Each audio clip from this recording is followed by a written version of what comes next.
Today's Monday, December 7th, 2020. Coming up on Roland Martin Unfiltered, broadcasting live from Atlanta, Georgia, canvassing all across the state today, where today was the deadline to register to vote for the January 5th runoff. We will show you what Until Freedom was doing. We talked to Tamika Mallory, my son, Linda Sarsour, and others as they were going door to door, encouraging folks, checking to see if they were registered and encouraging them to vote as well. Also, yesterday was a debate with Kelly Loeffler and Pastor Raphael Warnock. John Ossoff debated an empty podium because Senator David Perdue, he was too afraid to actually debate. We'll show you the highlights from that debate. And of course, on Saturday, we live streamed and covered the rally with John Ossoff and Raphael Warnock, which took place in Conyers, Georgia, where Portia Williams as well as Jermaine Dupree were there and encouraging folks to vote. We'll also show you some of that as well. And again, Joe Biden has been certified again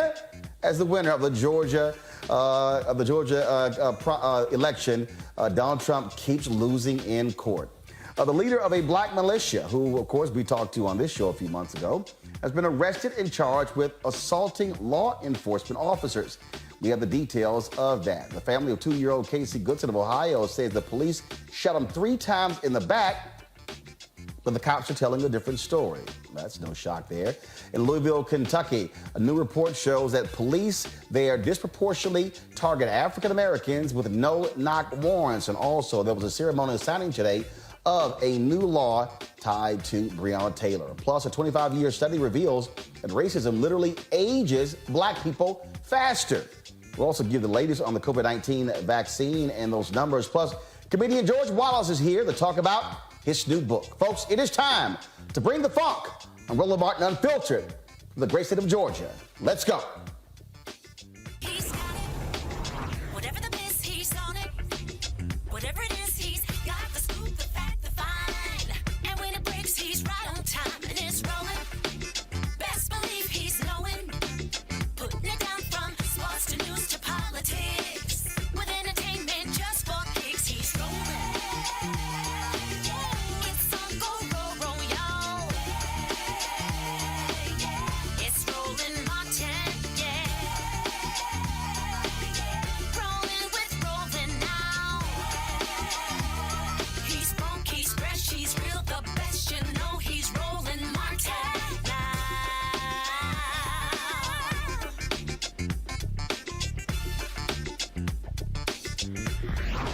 Martin.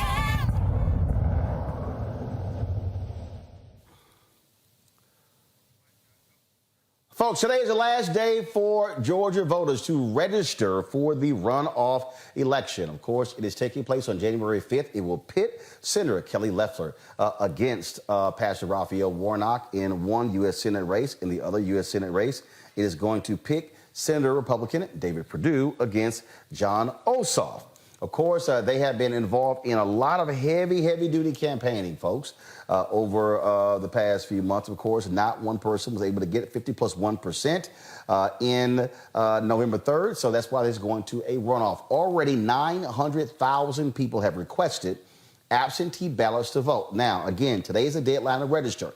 Early in-person voting starts here in Georgia next Monday, December 14th. And already, folks, both political parties have been pouring resources into the state. You've also had various outside groups here as well. Over the weekend, of course, you had a big event taking place last night. That is the only debate that'll be taking place between the candidates. John Ossoff debated an empty podium because Senator David Perdue refused to show up. And then, of course, on the other side, you had Kelly Loeffler, who debated Raphael Warnock. All kind of different things were said in this particular debate. So let's do this here. Let's first off talk about that. First of all, want to show you some of the highlights from last night's debate here in Atlanta at the Atlanta Press Club.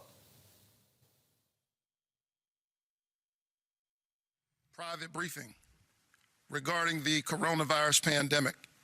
You dumped millions of dollars of stock in order to protect your own investments. And then weeks later, when there came an opportunity to give ordinary Georgians an extra $600 of relief, you said you saw no need and called it counterproductive. Why do you think it's counterproductive to help ordinary Georgians in the middle of a pandemic? Well, thank you for that question because I've been completely exonerated. Those are lies perpetrated by the left-wing media and Democrats to distract from their radical agenda. Since I got to the Senate, I've worked hard to deliver relief to Georgians during this pandemic, and I'm continuing to do that. But look what Democrats have done. They have stood for stonewalling relief that I voted for twice in the Senate to deliver relief to families, to farmers, to schools and hospitals. They're playing politics. That's what they're using their lies to cover up. The fact that they don't have a positive agenda to lift Georgians up. They want to defund the police, raise your taxes, implement the Green New Deal that would crush jobs and opportunity. And what I'm working on is making sure that we can get the economy going again, that we can drive forward after this pandemic. And I've been working side by side for my colleagues to make sure that we get that done, and we have delivered results. $47 billion that I brought here to Georgia saved 1.5 million jobs at small businesses. Reverend, you have 30 seconds to respond if you'd like. Listen, I do not want to defund the police, and Kelly Loeffler knows it. But she keeps saying this because she wants to distract from her own record. The truth of the matter is, were it left up to her, Georgians would not have received the $600 of expanded unemployment insurance. And they haven't seen any relief in months. And she hasn't done anything. She's done nothing to provide relief for ordinary people, the folks I'm seeing all across this state who are in pain in the middle of this pandemic. Senator Loeffler, it's your turn to ask a question of Reverend Warnock. Reverend Warnock, in your writings and your teachings, you've repeatedly praised Marxism and the redistribution of income. Can you here and now, for all Georgians, renounce socialism and Marxism? Listen, I believe in our free enterprise system. And my dad was a small business owner. And during the Great Recession, you know what I was doing? I was leading my church to build a community center where, among other things, we had a financial literacy center that taught people how to repair their credit, create a 700 credit score community, how to create a business, how to buy a home, how to participate in our free enterprise system. Kelly Loeffler, on the other hand, was teaching the big banks how to hide their investments offshore in the Cayman Islands. This is how she spent her career before she went to the Senate. This is what she's been focused on now that she's in the Senate. She was only there 3 weeks. I'm not sure she was fully unpacked when she started dumping millions of dollars of stock trying to protect herself. And she purchased that seat. It's done well for her. The issue is that the people who sold it to her don't own it. Reverend Warnock, you were arrested for obstructing police in the child abuse investigation. Can you tell me the nature of this child abuse? Why were the police called? What was your knowledge or involvement in this incident? Sure, here are the facts, and Kelly Loeffler actually knows them. I was working and trying to make sure that young people who were being questioned by law enforcement had the benefit of counsel, a lawyer, or a parent. And the law enforcement officers actually later thanked me for my cooperation and for helping them. She knows this, but the question is, why is she doing this? It is because she has made a calculation that after being in the Senate for 10 months, she does not have a case to be made for why the people of Georgia should keep her there. She has been focused on the same thing she's focused on her whole life, herself. During the recession, she was helping billionaires like her hide their money in the Cayman Islands. She dumped millions of dollars of stock, played it down, and then when she could help ordinary people, she didn't do it. And the people of Georgia haven't seen relief for months. And so she's spending her millions of dollars focused on me because she has no case to make for herself. I think that's sad, but that's no reason for her to keep a Senate seat. Now, prior to this debate, Jon Ossoff, he debated an empty podium because Senator David Perdue refused to debate. That's because last time the two went head-to-head, Ossoff completely embarrassed Perdue, where clips went viral from that. Here is what Ossoff had to say last night. Well, it's a strange situation to be asking a question of a sitting United States senator who is not here to debate as he asks for the votes of the people to be reelected. Senator Perdue, I suppose, doesn't feel that he can handle himself in debate, or perhaps is concerned that he may incriminate himself in debate, both of which, in my opinion, are disqualifying for a U.S. senator seeking re-election. He may not wish to be asked questions, for example, about his trades in Regions Bank while he championed legislation to benefit the firm, or his trading of defense contractor stocks while he directed taxpayer dollars to them. But whatever the reason that Senator Perdue is not with us today, I think what I would ask him is why he continues to oppose $1,200 stimulus checks for the American people at this moment of crisis, why he fought against them in the first place, and why he isn't in Washington right now championing direct financial relief, stimulus checks directly for an American people who are suffering. If I had the opportunity to ask the senator a question, if the senator were not too much of a coward to debate in public, then that's what I'd ask him. All right, let's go to my panel. Teresa Lundy, she is the principal founder of TML Communications. Dr. Julianne Malveaux, economist, president emerita, Bennett College, and Joseph Williams, senior editor for U.S. News and World Report. Lord, I swear last night, Teresa, Kelly Loeffler, she was like a Stepford politician. Has anybody plugged her back in to say she can recharge her batteries? Because she was truly a robot. That was probably the best accurate portrayal of Kelly that I've heard since I've been tracking this on Twitter. Kelly has been keeping up with the talking points. Still president, that he won the election and he won Georgia.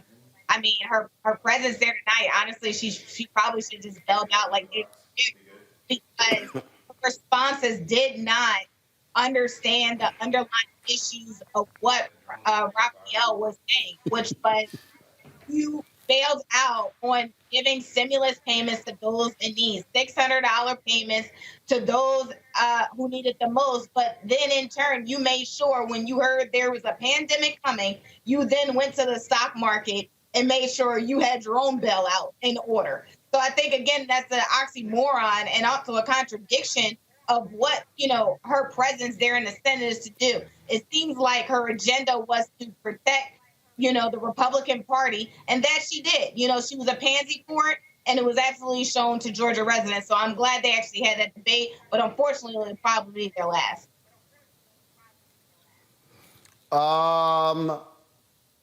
Radical liberal, Joseph. Radical liberal, Warnock. Radical liberal, radical liberal. She clearly wanted to call Pastor Raphael Warnock a radical liberal. He was a radical liberal, I think she was trying to call him. I don't know. I mean, I thought that her repetition of that was just stale. I mean, it's just stale. I mean, there was no engagement on the issues, no response to his accusations that she sat on her hands while people in Georgia were suffering, which the record clearly shows that the Republicans had a bill from the Democratic House on their laps in May, and nothing happened. Kelly Loeffler is giving off a lot of entitlement vibe here, and I don't know if that's going to go over very well with the voters. I mean, certainly Raphael Warnock has a track record to speak of. She's got really nothing of that sort. I mean, he's got community activism, he's got a pastorship, he's got a flock, and that I think that flock will probably serve him well come Election Day. But if Loeffler's depending on those kind of attacks to work, I really don't see it happening. And Julianne, the reality is him going after her and for her to say, oh, I was completely exonerated. Actually, you were not. Okay, it was short-circuited. Just like David Perdue is lying as well.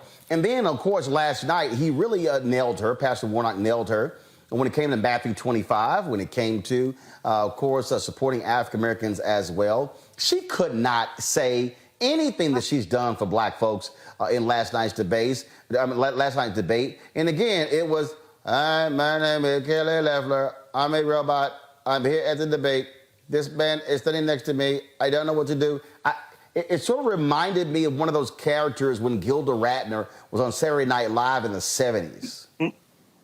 Roland, first of all, this little Barbie doll lookalike who uses her hair for punctuation is unworthy to be on a stage with the Right Reverend and possibly wonderful Raphael Warnock. Number two, as my brother said earlier, you could ask her if the sky was blue, and she would say radical socialist. So that was her mantra.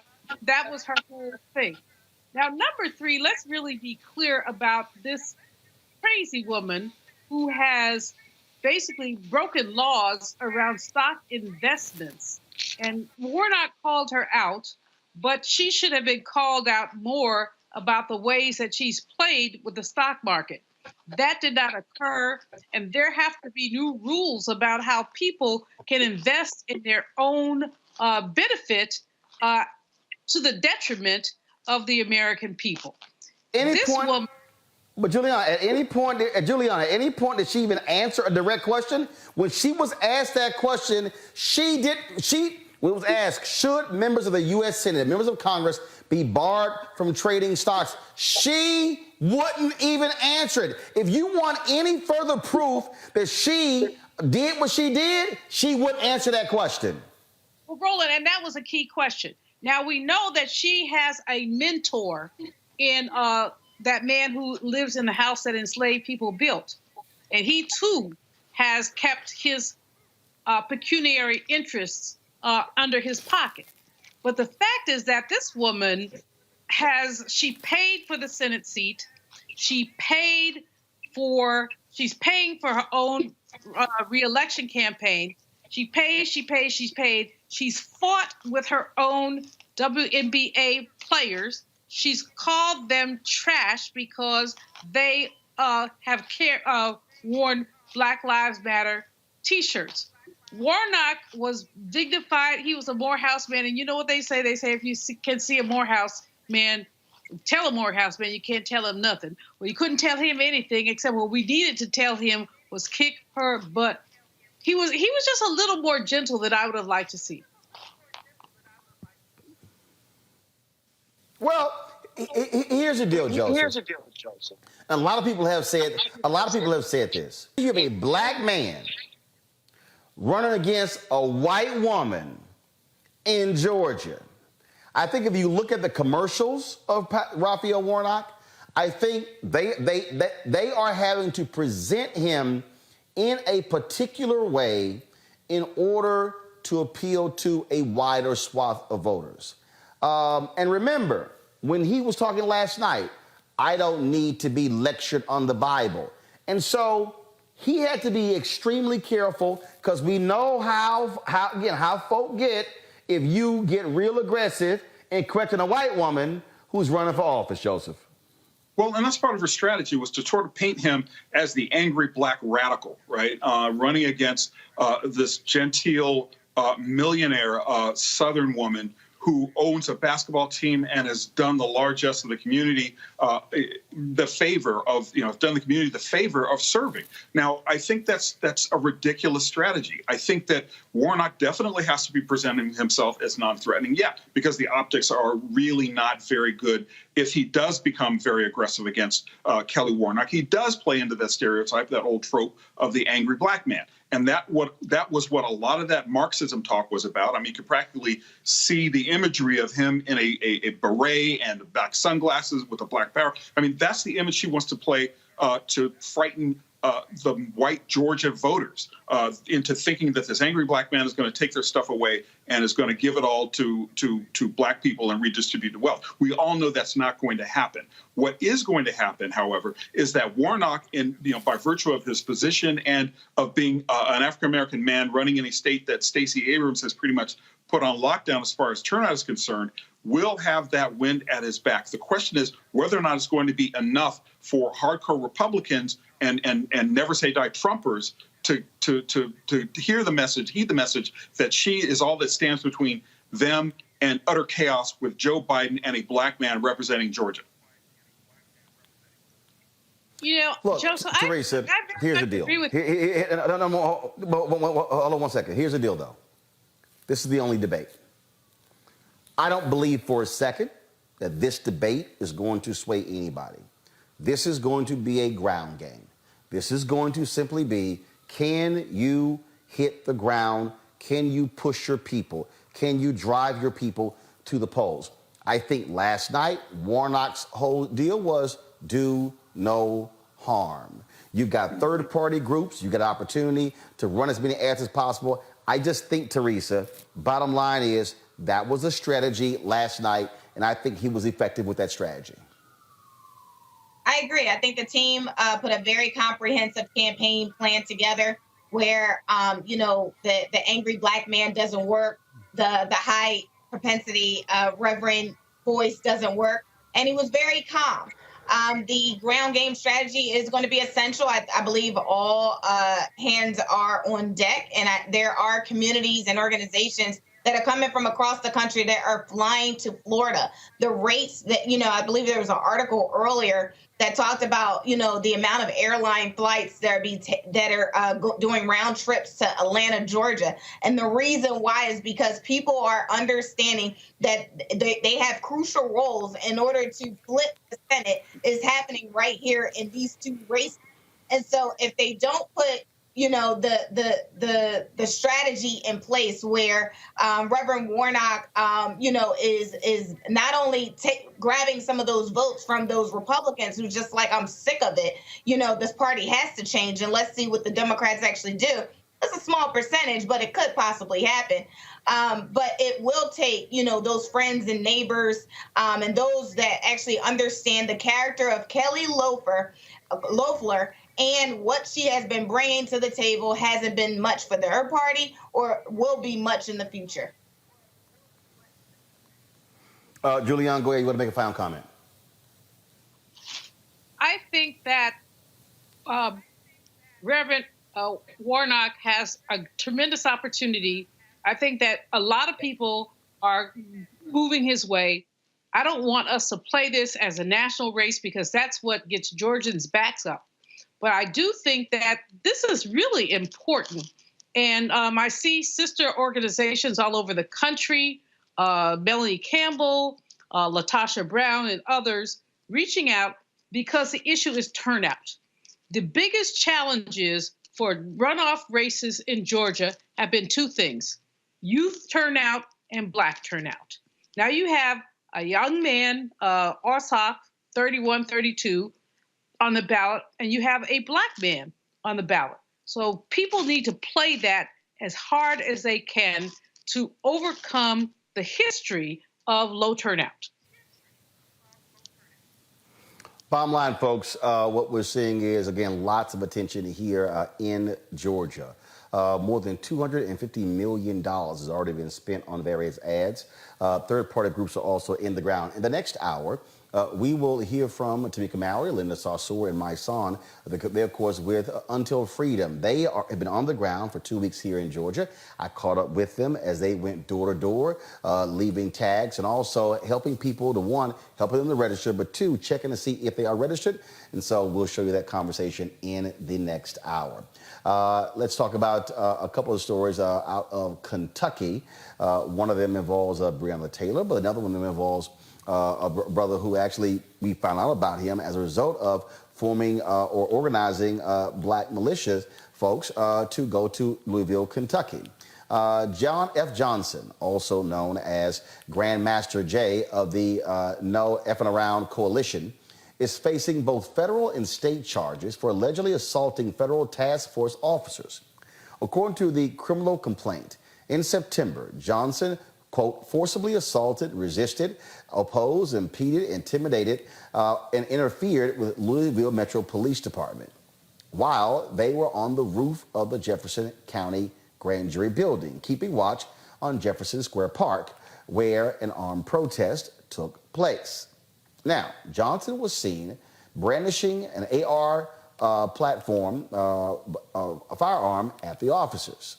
Now, this is where it comes in.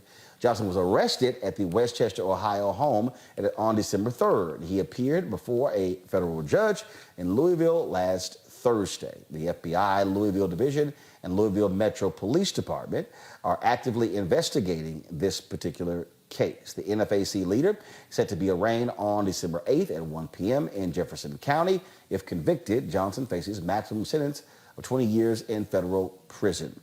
Speaking of Louisville, folks, over the last 2 years, black people living in Louisville, Kentucky, were the subjects of no-knock warrants more than anyone else. The Louisville Metro Police Department received court approval for at least 27 no-knock warrants from 2019 through 2020. 22 of those warrants were for African Americans.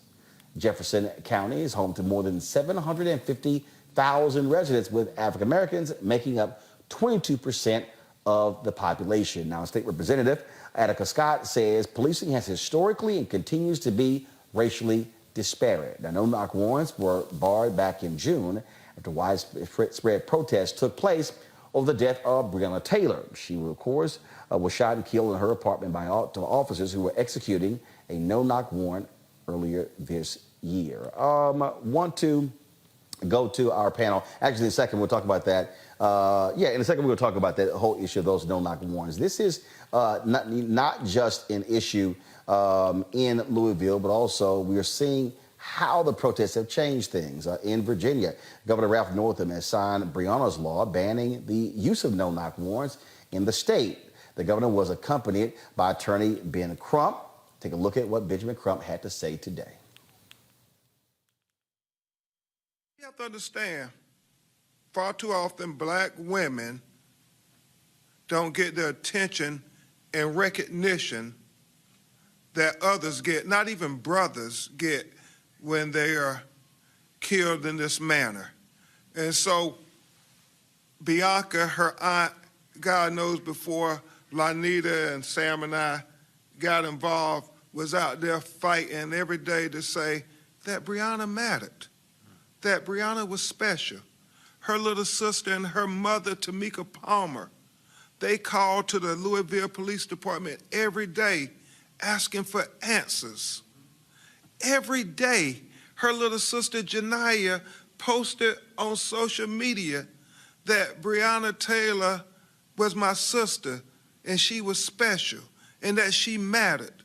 But nobody was listening, Madam First Lady, and so I was calling everybody, and one of the people Alan told me to call was this young lady in Virginia who I'm told was the youngest person to be elected as a delegate, and that she can help make it important in Virginia.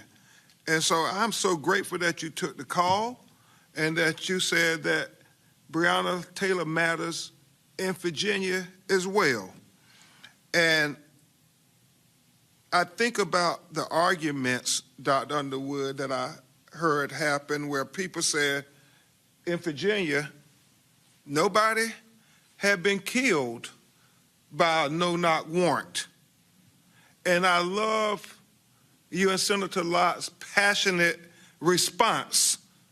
Why should we have to wait until we have a Breonna Taylor in Virginia before we pass responsible legislation to prevent a Breonna Taylor from happening in Virginia? And that was better than any lawyer could have argued. So I thank you all for being lawyers in the legislative halls. So for the folks who whine and complain about defund the police, Julian, this is a part of the fight, the battle for police reform, and what we have learned in the past 10 years, really with the advent of Black Lives Matter, is that change happens not just in Washington, D.C. You've got to make it change.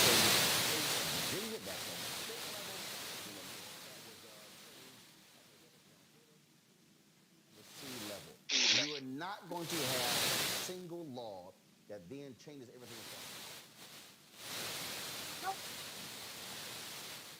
And Ben Crump talked about the brother who said, we don't want to wait for something to happen. Something has already happened. Something has been happening for 400 years. If we go back and look at the number of people who have been killed it's massive. It's amazing.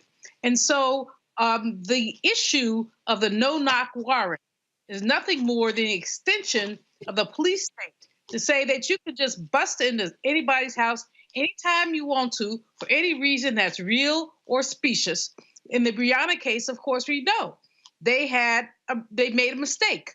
But we've had other cases where people had a digit changed and people's homes were busted into.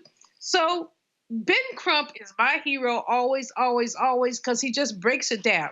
But the other breakdown is this. Let's not act like this is a 2020 issue. This is a 1619 issue. And that's the way I think we have to look at this. Joseph Williams, I'm going to bring this other story in, and we'll talk about all of these things together. The family of a man, Casey Christopher Goodson Jr., is demanding an investigation to his death out of Ohio. On Friday, Goodson was shot by a sheriff's deputy in Columbus, Ohio. According to the deputy, he was investigating a report he filed where he witnessed a man with a gun. He then began engaging with Goodson verbally. At some point, the deputy fired his weapon, killing Goodson. Now, officials say a gun was recovered from the 23-year-old Goodson. Now, the deputy, of course, a 17-year veteran of the force, he was not wearing body camera, and the family says his version of the encounter doesn't make sense. According to Goodson's family, Goodson was returning home from a dentist appointment when he was gunned down by the deputy in front of his grandmother and two toddlers. The deputy then pointed his gun at family members and demanded they come outside. Family members say they saw Goodson's lifeless body laying next to 3 sandwiches he picked up on the way home. But they said he had no gun. Residents in Ohio are scheduled to protest at the Ohio State House this coming weekend. All of these stories, Joseph, go together. It goes to the issue of reform. It goes to the issue of training. It goes to the issue of accountability. It goes to the issue of use of force.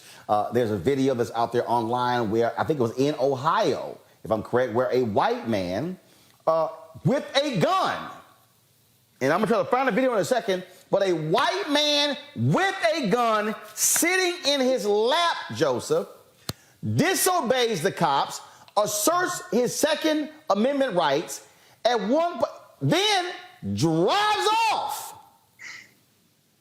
That white man is still alive. I don't know no black man. You could be a black man in a Brooks Brothers suit with a U.S. veteran hat on your head, and I guarantee you, your ass would be dead if you pulled that. This is the battle we're dealing with, and this is why in that debate last night when Kelly Loeffler, you call police thugs. Yes, because there are thuggish cops. You've got cops who actually are gangs in police departments around this country, but there's a segment of people who are largely white who do not want to believe that the police need to be reformed.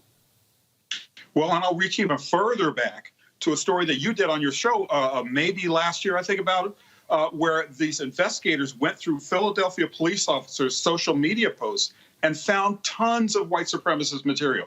Not even a little, not a few, but tons and tons and tons. This is an age-old story. The through line goes forever and ever. And the problem that we have here is that the defund the police slogan has been co-opted and it's been weaponized by white conservatives. Let's just say that for what it is. But the second thing that we have here is that if you draw a through line through all these stories, you're drawing a through line through Philando Castile, who announced to the police officer, I have a gun, let me reach you and show you my permit, and he ends up dead in front of his girlfriend and his child. We have the case of the young man, Kyle Rittenhauer, in Kenosha, Wisconsin, parading up and down the street with a gun slung over his shoulder. Nothing happens to him. And we got a guy coming home with a sandwich, 3 sandwiches, and he gets shot down dead. And the police officer feels the need to point the weapon at his family. This is clearly a systemic problem that will not end until the systems are broken down. And those systems won't be broken down until we at least acknowledge that there is a problem. And the main root of that problem is racism. Bottom line is here, Teresa. White folks are not having to deal with the same issue with police that black people are. 22 out of 25 no-knock warrants African American. The numbers do not lie. That alone, that right there, shows you how significant this is. That's what, 88%? 88% no-knock warrants black. Black folks make up 22% of the city. Hello, that's called disparity. Yeah, and it's going to continue to be disparate along with the many other factors that happen when we talk about criminal justice reform. And you know, like Dr. Julian said, it started back in the day. It started when, you know, it doesn't matter what we look like. It doesn't matter what we're wearing, you know, because essentially when the slaves owners decided to, for their slaves, decided to dress up their slaves for Sunday service, we were wearing our Sunday's best. We were wearing those beautiful striped suits and beautiful dresses. And still what happened? We were still up on the slave block getting sold to the highest bidder. So I think when we keep talking about, you know, what reforms need to happen, yes, we need to reanalyze what the police system is doing, but also looking at our legislators and saying, listen, what can you do, yes, to defund their budget? What critical steps are you doing and making sure that these instances are not just taking place only on one side, but also taking place, you know, hand in hand, looking for something else to happen. So I believe there is an opportunity here, but it has to happen with a holistic approach of, you know, expertise where it's like, look, the time is now in order to do criminal justice reform and not later. Well, see, I want to make a real quick point if I can. I mean, you talk about elimination of no-knock warrants, right? No-knock warrants. Yes, we're going to take those off the table in one state, right? 49 other states, as far as we know, they still have the capability of doing this. Number two, no-knock warrants are not a panacea because you have knock and announce warrants, which basically is once has been described as a police officer goes to the front door, knocks, and another police officer goes around the back and yells, "Come in." So getting rid of warrants, aggressively served warrants, are part of the problem too. Number three, we thought that body cams were going to be a solution, and it turns out that, oops, I didn't wear it that day, or, you know, the battery ran out, it's broken. So I think that it is a matter of systemic reform. It is a matter of reanalyzing and reinterpreting policing from top to bottom and making sure that we understand that these systems that have been in place for so long have been in place largely doing harm to one segment of the community. Well, and that's why you're absolutely right. We don't see this whole thing as a panacea, but it's all different. All these different things are critically important to go to when it comes to changing. Now, this really does tell with my next story. According to the Family and Community Health Study, African Americans who experienced racism when they were younger also experienced aging at a quicker rate than those who hadn't. Over a 25-year period, a research team followed more than 800 black families and found black Americans live sicker lives and die younger than any other racial or ethnic group. The study shows how stress from racism, especially racism experienced at a young age, can impact an individual's mental and physical health. Now, Julian, these are things that we know because we've experienced this, but I'm tying this in with the last story. I'm tying it in with the police encounters. All of this goes with it. There is a certain level of anxiety and stress that you get when the cops appear in your rearview mirror. Look, in the case of Goodson from Ohio, the man went to a dentist appointment, picked up some sandwiches, and never made it home. Last night, we're going to play a video a little bit later. I was in Warner Robins, Georgia, where a black woman, a grandmother, talked about how her two grandchildren almost were killed when a white woman pulls a gun on them when they were in her yard. She says that her grandchildren are traumatized right now. This white woman is out on bail. She says they are afraid to walk out of the home.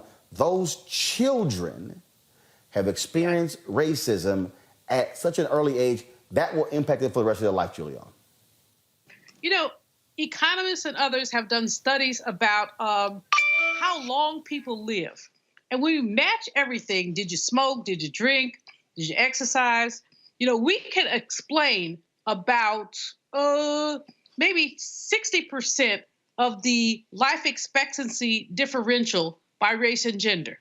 But the part we can't explain is the part, Roland, that you've chosen to hone in on, which is the impact that racism has on Black people, on Black men and women, and the ways that we live our lives. What we see, and we all know it, I don't know a Black person, I don't know a single Black person. If anybody does, y'all let me know, who has not had one of those racism encounters that has really impacted their life in some way, whether it's a minor incident or a major incident. And so when you look at trauma, and when you look at what trauma does to you, you look at the ways that that trauma affects your heart disease, affects your blood pressure, and all of that. I'll tell you, I'm afraid of dogs.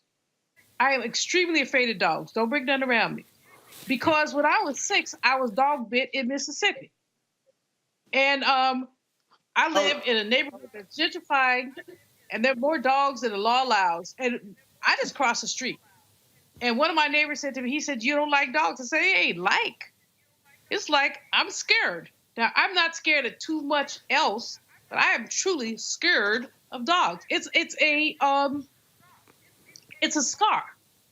That's a minor scar. It's not the end of my world. But we all are carrying scars of racism, and they show up in our life expectancy. They show up in our mental health. They show up in the ways we live our lives. And this is something that has been unaddressed. And so when we talk about things like reparations, a lot of people want to go to just money.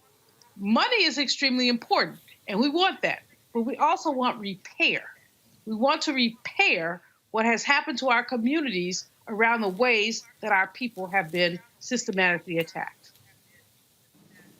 I want to show right now that video. Again, we've given you the story of Goodson in Columbus, Ohio. Okay? Cop says he has gun, so-called altercation, he ends up dead. Watch this altercation in Ohio. We don't want to do this, man. Just get out of the car. I'm just asking. We'll get this figured out. Just come out and just get out of the car. You release me now. You can't do that. Release it. I have Second Amendment rights, David. Okay. Just get out of the car. Come on, come back here. We'll talk about it. Excuse me. This right here is the reason to defend myself, cast a doctrine. You know that. We'll get this figured out. Don't do it. Please. Just come on. Get out of the car, sir. Just get out of the car. Just step out. The gun's down. No, just step out. Just step out of the car. Don't do it. Get out of the car. You're on double blue. You know what's going to happen, right? Just stop. You need to get out of the car. That's a lawful order. You're going to go to jail. What, a gunpoint? Oh, take me to jail then? Go ahead. Just come on. You're obstructing. I can't. No, you're obstructing. You're pointing a gun at me, sir? Right now my life's in threat. Okay. Well, we have. I don't even see body cam on this, sir. I'm just going to drive away. I'm not going to bother anybody. No, you're Hands not. On the seat. Don't do this. No. Don't do it. Don't. Oh, wow. Joseph, there is no way a Black man goes home alive. None, zero, zilch. That is just stunning. That is just stunning. I mean, 30 seconds in, after the first get out of the car, after the second get out of the car, I expected to hear some shots fired. If that was a Black man, he'd have been dead. Even if you thought about driving away from the police, you better wake up and apologize if you dreamed about that. And this is ridiculous that it is an example. It is clear. It is unconvertible, undisputable. Even as much as the George Floyd video was. And it's just remarkable to me that this guy could just drive away when we see time after time after time Black people getting killed for lesser offenses. Teresa, again, this white guy, Castle Doctrine. First of all, Castle Doctrine don't even apply in this case. He is throwing out Second Amendment rights, all this sort of stuff. First of all, if you Black and you start throwing out your rights, oh, hell, you're going to get clocked upside the head. But this is an example how white cops, when they approach white people, they are approaching them far differently and they're approaching black people. And it dovetails with this study in terms of the racism, the stress, the anxiety, and because you still feel that hours, days, week, years afterwards. We just have to be honest. Most cops are approaching other white Americans as they see themselves and their family and giving them another chance and, giving them just a slap on the wrist or just giving them a doctor's note and saying, he'll be better tomorrow. But as soon as there's an African American in the car, we start talking about our rights. We start talking about our kids. We start talking about and asking questions of why I'm even getting pulled over. The first thing we get is a bullet. And I think, again, when we keep talking about what reform looks like, we have to, literally what Joseph was saying, talk about the issue of racism. People say, oh, I'm not racist. I have, black friends. But that it's also a major ignorance that even trickles down to our generation. And I'm talking about my generation, millennial generation, and Generation X. Part of it is when we're not having these dialogues about what racism actually is. And just because you show up, with your black brothers and sisters in arms during a protest, but then when you go home to your neighborhood, you're afraid to wear Black Lives Matter shirt, or you're afraid to confront racism when you see it, does not mean the problem is actually being solved. And thus we keep having these murders, we keep having these deaths, and we keep having these conversations. But again, in order to fix them and find profitable solutions for every person, we have to put proper leadership and the right laws in place in order to make that happen. Roland, one of the things about lynching, Juliana, this is real simple. Go ahead.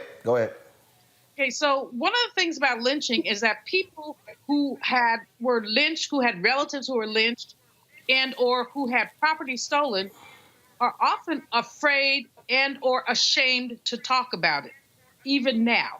So you'll find people whose foremothers and fathers lost hundreds of acres of land, and they don't want to tell you about it. They're ashamed. They feel like they're weak. They feel like, and I do believe that that's part of the aging process, is that you're holding all of that stuff in. No, you're absolutely right. Folks, got to go to a break. We come back. More of what's happening here in Georgia. We'll show you last night's event that I partnered with, Black Voters Matter, that took place in Warner Robins, Georgia. We'll have that for you. Also, we'll hear from Until Freedom. They were on the ground canvassing to register people to vote, as well as the folks with the HBCU Green Fund. All of that next, right here on Roland Martin Unfiltered, broadcasting live from Atlanta, Georgia. We'll be back in a moment. Trump can show up and say anything, and they can just go, oh, yeah. And the African-American community was great to us. They didn't vote. He just called you stupid. Did you hear that? But he's for us. Really? And they were just regurgitating the things that they had heard on a radio or in the barbershop or something that somebody had told them. They hadn't thought about it. Democracy is in danger because people don't know how to think. I'm done with trying to convince people to try to vote for their, for their life. You have to run for your life. I'm gonna go try to get people who are open to it and lead them. I'm done with hope. Fuck hope. Bye. Love your neighbor as yourself. It's a value we all try to live by, but in Washington, it's been forgotten. It's clear, our politics are broken, overcome by a selfishness that rewards money and power, leaving far too many of us out of the conversation. I'm Raphael Warnock, and I see you. I see too many communities left behind, too many hard-working people ignored. I'm running for Senate to be your voice. That's why I approve this message. We're at Mom's Kitchen in Preston, Georgia. It's a family business. I enjoy making people happy, giving them a good meal. But since COVID, we had to close our main dining room. We lost all of that business, and we used to do a lot of caterings. We can't do any of that anymore. David Perdue knew what was about to happen. He was getting classified briefings about the pandemic. But instead of him being concerned about us, he off selling stock. We had no idea we'd have to close our businesses off, we'd lose caterings, and so many people died. And then when we needed help the most, he fought against the stimulus checks and to cut unemployment insurance. Purdue needs to come out and Ossoff in. Early voting starts December 14th. You got to make a plan to vote. I'm John Ossoff, and I approve this message. The man who stood behind this pulpit was opposed by the powerful and wealthy. He was called a communist, that he hated the police and his movement would destroy America. They attacked his personal life and distorted his policies. Sound familiar? It should. The hateful voices of old Georgia are back. They attacked Reverend King. Now they're attacking Reverend Warnock. It's disgusting. It's wrong. But with Mitch McConnell and Kelly Loeffler, it's no surprise. The Lincoln Project is responsible for the content of this advertising. Carl Payne pretended to be Roland Martin. Holla! Hi, I'm Chaley Rose, and you're watching Roland Martin Unfiltered. Matter package ready. Folks, as I said, today is the last day to register to vote here in Georgia, and the campaigns of Warnock and Ossoff, they have been, of course, canvassing all across the state, but also many other unaffiliated groups with the campaigns, third-party groups, advocacy groups. They have been here. One of those is Black Voters Matter, of course, co-founded by Latasha Brown and Cliff Albright. Last night, they held a dinner and debate watch party, drive-in watch party. It took place in Warner Robins. It's about 2 hours from in Atlanta. I partnered with them, and so here is some of last night's event.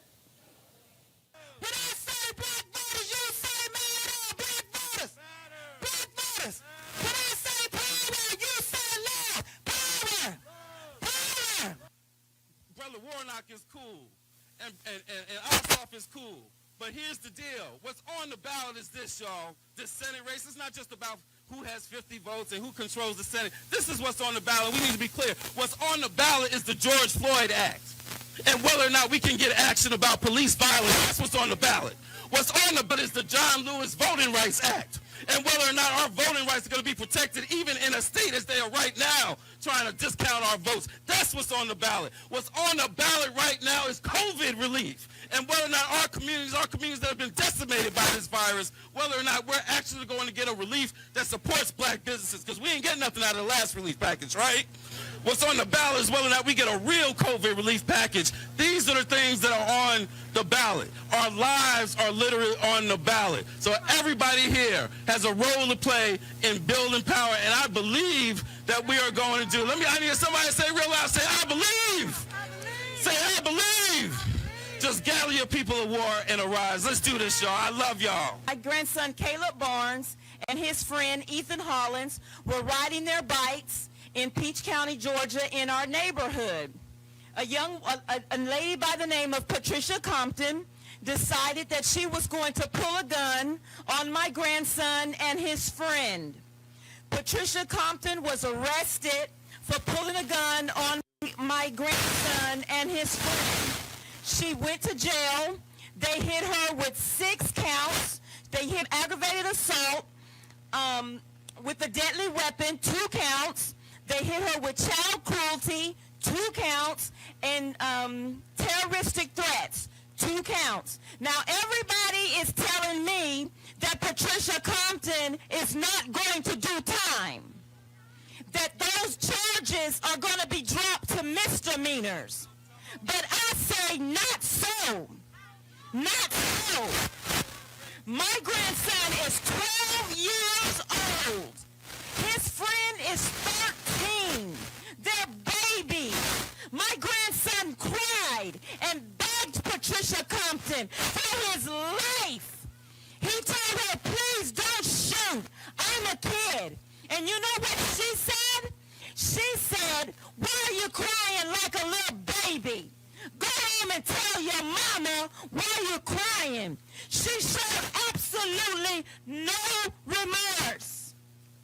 I want justice for Caleb Barnes My name is J. Mel Hill, and I was your congressional candidate for the 2nd District. As candidates, all candidates owe it to their constituents. They owe it to the people that put them in the office to talk sensibly about the facts, not opinions. To speak about actual and foreseeable issues.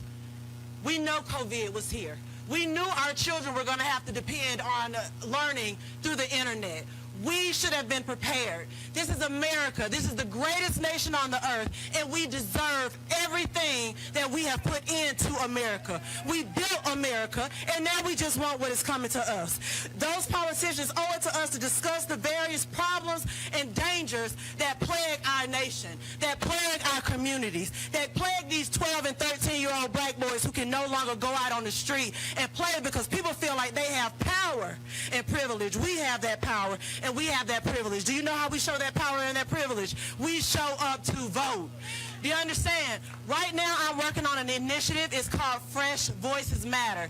We are gearing towards the 17 and a half and 18-year-old children who aren't civically engaged because they've been told that it doesn't matter. Y'all, Fresh Voices Matter. We're going to get in the streets. We're going to make good trouble, and our voices are going to be heard because the time is now.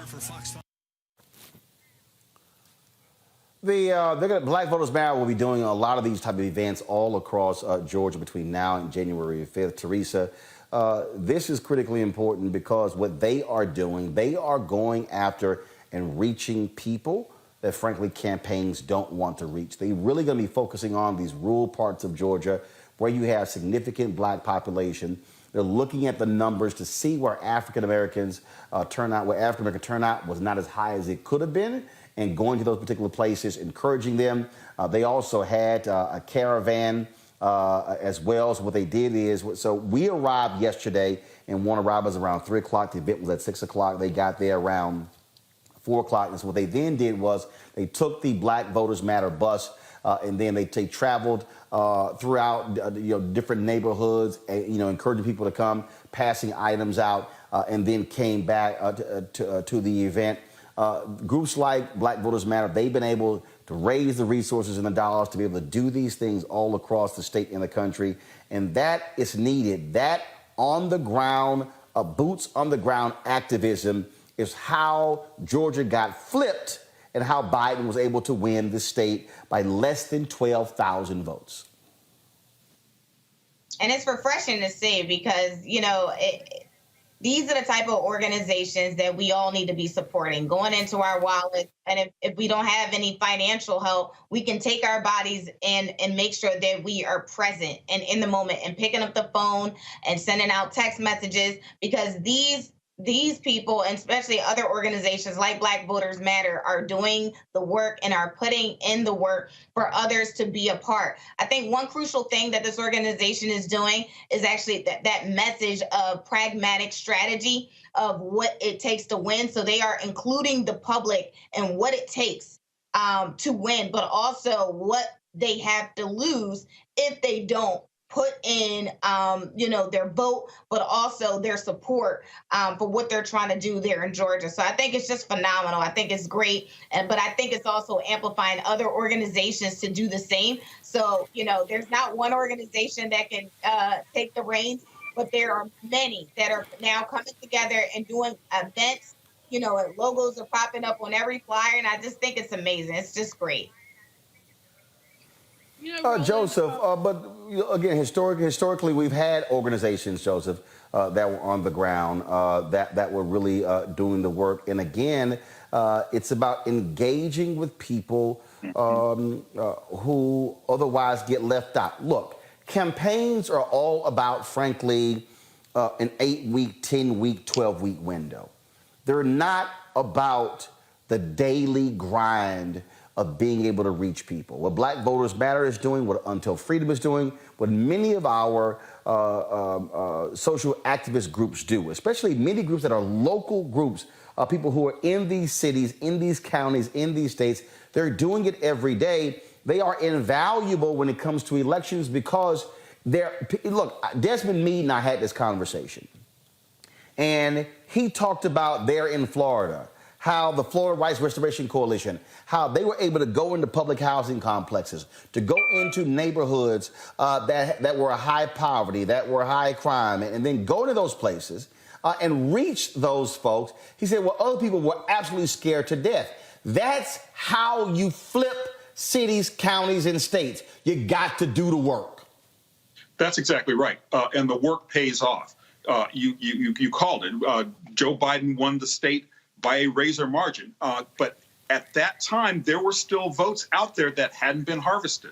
There were still places that Abrams and her machine had not reached. And this is an attempt to reach those places that, quite frankly, a lot of them hadn't even been asked to participate. It's not a matter of them not wanting to vote. It's a matter of them, nobody asked them and nobody told them how they could do this. So it's really an amazing operation, an amazing series of operations that are going on to try to reach those people, because if you do the math, this should be a very high turnout election for African Americans. And that, again, is going to buoy the hopes of Raphael Warnock and John Ossoff. They're going to be dependent on black votes. And honestly, black votes have been the story of this election. Joe Biden left for dead in South Carolina, resurrected on the strength of an endorsement by Jim Clyburn and by the black vote. He gets a favorable tailwind in Georgia and flips a state that hadn't voted Democratic since Bill Clinton ran for his first term. So inexorably, it's going to be efforts like those. It's going to be reaching voters who have not been reached before, to try to not leave any votes on the table. I believe that's going to make the difference. If they're successful, it absolutely is because of that kind of an effort. Julian, we talk about not leaving votes on the table. Again, Biden wins Georgia by less than 12,000 votes. That means that 500 votes in Athens, 1,000 in Warner Robins, another 1,000 in Albany, another 1,000 in Columbus. You start adding these numbers up, that then becomes the margin of victory. Precisely. And it's interesting because, as our colleague has said from U.S. News and World Report, really it's about going down and looking at every single vote. Last week, I interviewed Jamie Harrison. He has started a new PAC called the Dirt Road PAC. It's really interesting. So the Dirt Road PAC is because he went down a dirt road and a man said to him, no candidate has ever come to speak to me. No Democrat, no Republican, nobody. You're the first one who's come to speak to me. And therefore, I'm going to vote for you. And this is the same thing that we're talking about when you go to the dirt roads in Georgia, when you go to that last vote in Valdosta, when you go someplace and let folks know that you really care about them. We all have gotten into this high-tech world where we're all used to getting like 10 emails a day or more saying pitch in or chip in or something, and that's all cool. And some of us have the means to do that. But we're going to get, topped off at a minute, like, okay, this is a third email a day. No, I ain't chipping in no more. But that's not the issue. The issue is, how do we get people who have not been voting to vote? And it's not the electronic media. It's not these television ads. It's really going door to door and face to face and engaging people.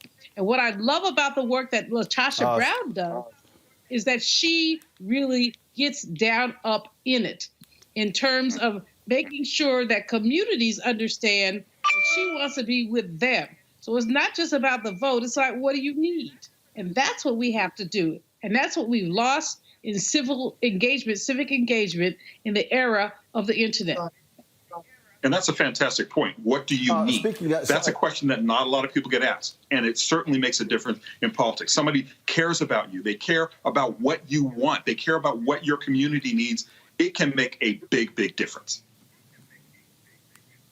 And in fact, joining us right now is Felicia Davis.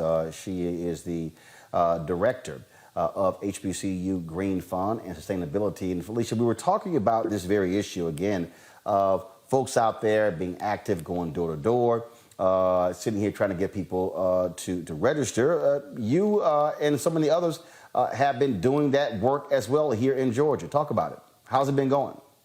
Oh, absolutely. So I am intensely focused on the south side of Atlanta, which is Clayton County, where we are 75% Black on the south side. So from the general election until today, we have focused on canvassing. It wasn't all that we've done, but we went from having 30 people knocking on doors on the weekends during the general election to now we have 50 people knocking on doors every day, at least 5 or 6 hours a day, 5 to 7 days per week. So, and I am proud to say that our workers are paid $20 an hour. So that's what happens when the resources pour in.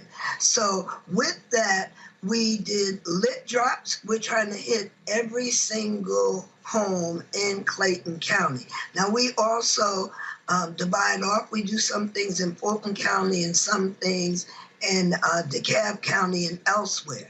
But Clayton has been kind of a secret place in the shadow of Fulton, DeKalb, Gwinnett, and Cobb County.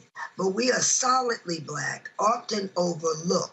So we need to turn out. And in fact, we got attention because on the horizon, when that absentee ballot count was coming in, they said, oh, Clayton County, and they saw that it went 75%, 85% Biden-Harris before they got to absentee ballots. So that's who we are down here. But I think there is no important following up on my good sister, Dr. Julianne Mal. It is personal contact. For a new voter, found it 7 times. So that means you can't touch them and keep saying, get out and vote, because they have a legitimate question, vote for what? And so our answer, vote for yourself. What do you need first? What do you want second? And then we connect how it is, what they need connects to them getting out to vote. And whether it's a young person or an uninspired person, that answer they can relate to. Now, it may or may not get them out the first time, but it leaves something on their mind because we to turn out not just in presidential, not just in a high-profile Senate runoff. We want them to be engaged in the school board, in the city council, and their mayors, the district attorney, so we can say, hey, voting connects to what judge will be the decision. So that's the way that we rolled out, and we have Black Women's Roundtable doing a tranche. We have Black Youth Vote doing a piece, and now a new effort, Black Male Initiative, and they actually have a QR code that they ask brothers a survey question, and the very last question is, will you join them and volunteer and do some work in the community? So we have a powerful effort going on the ground that's really mobilizing our communities, because we are suffering and hard hit. We are essential workers. People are suffering from COVID. We can't get up close and personal. So at the same time that we're canvassing, we're leaving PPE. We're leaving sanitizer. We're leaving a mask. We even have a poncho in case it's raining when it's time to vote. We have a snack in the bag. Because if you're hungry on the other side of the door, you know, my knock gave you a food bar. And they're not so tasty when your refrigerator is full, but if you were hungry at the moment, they taste mighty good. And we leave a small bottle of water. So with all of that, we have a caring effort as we are knocking on doors and trying to get this vote out. Felicia, as you were talking, we're showing the video, some of the drone footage last night from Black Voters Matter being there in Warner Robins. And again, having these drive-in events, your point about talking to people, you're absolutely right. In a moment, we're going to play a video. We went out, the folks with Until Freedom were out there as well. And he talked about that there were people who, they had to really talk to them and answer their questions. And they had to spend, not just, hey, pick up this flyer, but literally, walk them through why this matters. And some folks who might say that's too much work, but every single one of those votes will count come January 5th. The other thing, Roland, when you step to people, letting them know, first of all, they matter. They matter. So we are taking the message to people saying, you matter. I had somebody come to work with me today, Roland, with 3 children in the car and a busted window. So now I said, sister, what you're going to do is take your babies home, get them situated, and can you post some things online? Because she matters. So I said, and let everybody know they have to vote. Did you vote? Yes, I voted. Are you going to vote now? I'm going to vote again. But it is caring about our community. And first, when people understand that they matter, then people that matter vote. It's very simple. So that's how we bump up to LaTosha Brown's message of Black voters matter. It's not Black votes matter. The voters themselves matter. And we are delivering that message every place, whether somebody votes or not. Let them know that they matter, and if they understand how much they matter and how important their vote is, then we can get them out. Get ready. Felicia, we certainly appreciate it. We thank the work that you're doing with the HBCU Green Fund, with the National Coalition of Black Civic Participation, Black Youth Vote as well. Y'all are out there. We'll be chatting with y'all again as y'all are going across this state. Again, today is the registration deadline in Georgia, but early voting starts, and so people don't realize that y'all work ain't done. The end of one phase, which is the registration, now is getting them out to vote early. Yes, and thank you so much, Roland. I appreciate it. Thank you so very much. Folks, earlier today, we also caught up with the folks with Until Freedom. They were out in these streets in Atlanta. It was very chilly in Atlanta today. 45 degrees overcast. That wind was blowing 20 miles an hour, so it felt more like it was in low to mid 30s. But that did not stop Tamika Mallory, Linda Sarsour, my son, and others from being out here and encouraging people. First of all, checking people's registration, talking to them about the power and impact of voting. And so here is that.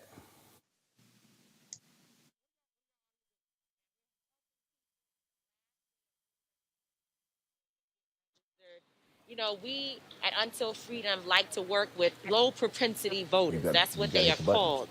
We believe that they're actually high propensity voters if properly engaged. And so we're out in the communities where you obviously, if you look around, you don't see many people out here with those big budgets registering folks. But we're out here making sure we've already registered a few people, making sure folks know about the runoff, understand why they need to show up at the polls, and just engage in our folks. Right. So one of your folks there, so what she's doing now, he's working. This young lady said she needed to check her registration. She wants to make sure her registration is still in place, and he's helping her right now using his smartphone to check her voter registration. So how long have y'all been here? So this is our second week in Georgia, but we've actually been, throughout the entire election process on the road across the country. Hold on a second. Hey, y'all ready to vote? Yeah. Y'all good? Yes, ma'am. All right, cool. All right, just checking. Yeah. A lot of the younger people are registered. That's what we're finding. Black women are very receptive. They want the information. If they don't have it, it's Black men where we struggle the most, and we have to have the most conversations. And my son spends a lot of time talking to the folks in our generation and really trying to help them understand, because they have been sucked into the narrative around Trump being a better choice for us, or even if a worse choice, but we need to keep somebody who's going to keep us engaged and somebody that will make us mad so we can do the work. And that's obviously a narrative that is extremely dangerous for our community. So he spends time out here debating with everybody and really getting into it. And that's what we do. Just having presence out here. We believe that one of the most important things is to make sure that our people feel loved and engaged, so that they don't feel like we're just saying, y'all are not voting and we're frustrated with we understand that there's a lot of trauma. People feel hopeless. And so we have to actually bring them in and make them feel important. Well, the point you made about in terms of what these Black men are, look, in 2012. I kept telling everybody there was a 9-point gap between black men and black women for Obama and Romney. Right. It went to 13 for Trump. Then it went to 20 this year. I kept telling people, look, when you saw 9 and 12, that was with it because there were a lot of black men who felt that Obama didn't do enough. Right. I said, y'all, that thing is real. Right. You can argue all day, but you better have a plan to deal with that because that then impacts everything that goes below the presidential race. So U.S. Senate, congressional races, DA races, whatever. So the target has to be directly to black men. I think a lot of people don't focus on that. And there's been so much intensity about black women, black women, black women, that my deal is like, no, you got to have specific messaging. Absolutely, for black men. So y'all, and we've been spending time like going to the strip clubs, catching brothers before they get in. You know, not after they come out, because it don't work. It don't work after they come out. But before they go in, so we've been in Georgia specifically last weekend. We went to some of the hottest clubs, the areas where everybody was out. It was warmer, lots of people out, and we specifically focused on black men, you know, stopping them and talking to them. So when the people got mad at the sisters who put that video together, take their booty to the pole. Yeah. A lot of people were like, oh my God, this is offensive, this is demeaning to black people. But they were like, look, we gonna hit folks no matter where they go. Absolutely. And that's what they do every day. So why not use where you are? They say use what's in your hand. Right. Those are their people. That's their demographic. And so they stood and they talked with those people in the language that they understand. If it's not for you, don't listen to it. And for us, a lot of people say, you going to strip clubs? Absolutely. Those people have families. They pay taxes, some of them. They go to school. They have their children in school. They buy groceries. People been shopping. Okay. Some better stocks. So my son, I was just talking to Tamika about the discussions you've been having, and she said you've been having debates with a lot of these brothers trying to get them to understand. Just talk about that. What you had to do and how much extra you had to put into it to get them to understand why they got to get registered and vote. Well, you know, first and foremost, I want to acknowledge that I understand. Right. You know, black men dealing with so much different trauma. We have trust issues, and rightfully so. You know, this system has never really done anything to rectify things that we've gone through our history. We're overly incarcerated, killed. We're dealing with a lot of different issues. So when you tell them to vote for a system that they've never really seen change, it triggers them. But what I explain to them is that, listen, regardless of what you think is going on, there are consequences for doing nothing. Right. You know, if we sit there and we allow these people to continue to move, and we looked at Trump's presidency and we realized he was moving towards, you know, where he was going to be a dictator. He was moving towards dictatorship. We watched him roll back laws. He was putting in different judges. Look, right now, he only got 40-some-odd days. He's trying to put to death 5 people and several African Americans just for the hell of it. They are literally racing to execute folk before he gets out because he got the power to do so right now. That's literally what they're doing. And when you talk about that, that's evil. It's a white supremacist mind state that has kept us enslaved, that has utilized the 13th Amendment against us. And he was focused on really putting in policy and putting in place something that will completely roll back our civil rights. So to acknowledge that, and then we can acknowledge what happened with Joe Biden. We can acknowledge the crime laws. We can acknowledge the crack. Those things actually happen. Right. So I'm not mad at you when you talk about that, but I'm talking about imminent danger. When we're dealing with imminent danger, you know, I understand I understand the pushback, understand the pain that we're dealing with. But when we look at, it's not the lesser of two evils. It's just voting for a better opponent. But that also was 1994. Exactly. This is 2021. 20 years ago. So the thing now is, to me, in terms of where we are, if you got this race right here, Ossoff Warnock wins, it's a 50-50 tie. The reality is, what I keep telling them is the George Floyd Justice Act, passed by the House, can now get signed into law if Ossoff and Warnock wins and the Dems hold their deal. If they don't win, there's no chance it gets passed. Exactly. So those are things that I tell them too, is that we understand the reality of what we're dealing with. So you have to be involved in the process. You have to understand. We realize what this administration did give us nothing. We've seen them take away our civil rights. We've literally seen them take away our rights. So we got to do something different. That's my motto. Like, we need something different. So the more that we put these people in a position to actually be able to make change, we still going to fight them every day. We with them every day. We're going to be on them to make sure that they hold to the end of the bargain. But we know that we got a better chance of winning with this administration than we had before. Last night, y'all were all gathered. Y'all were live tweeting the debate last night. Get over here, Linda. Y'all were all live tweeting debate last night. How crazy is it what you heard last night from the robot Kelly Loeffler? Oh, man. You mean the Nazi Barbie? I mean, this lady is outrageous. Really. She really is outrageous. And people only heard like probably 1/100th of the type of bigotry that she has. I mean, she was using dog whistles all night. She doesn't know what socialism is. She has no idea what Marxism is. She's just using buzzwords to instill fear in people. And the idea that she kept on calling Warnock the radical liberal, the whole entire radical liberal Warnock. First of all, there's no such thing as a radical liberal. That was all poll tested. So. Oh, yeah, absolutely. And she just kept on with her messaging. So we also have to, we had a debate about this yesterday, Roland, that she's doing her job because she is appealing to her base. Right. And she's talking to her people, right? We always have to water down what we're saying because we want to try to appeal to people she's trying to appeal with and bring them over to our side instead of saying, let's expand our people. Right. She didn't water down nothing of what she was saying. Right. She was fired up last night. Even as a robot, she was a fired up robot. So I don't know. I just want people to know that we're going to still fight, but we need these 2 Senate seats. So regardless of how you felt that Raphael Warnock did last night, Georgia, we need you in these streets. We need you at the polling sites.